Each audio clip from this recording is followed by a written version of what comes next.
This is the Palacio de Galiana, located just outside the historic center of Toledo, along the Tagus River.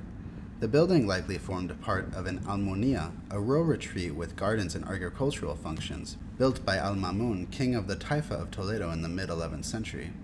After the Christian conquest of the city, the site became known as Almunia Real, and later, by the end of the 13th century, as Huerta del Rey. The name Galiana was only applied in the 16th century onward, when the original palaces of Galiana, once located within the Alcázar's precinct, had already disappeared. This estate was renowned for its gardens and irrigation.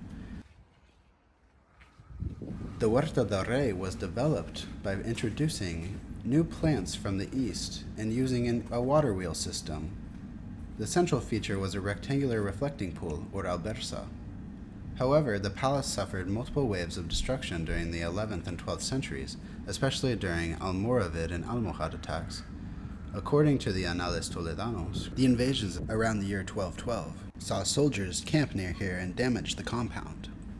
This is often interpreted as marking the destruction of the original Islamic complex. What remains today is a Mudéjar palace, likely rebuilt between the 13th and 14th centuries. According to Teresa Perez y Huerga, the structure preserves elements of its Andalusi plan, such as the reception halls, garden layout, and the location of the pool. Mudéjar additions focus primarily on decorative elements and facades.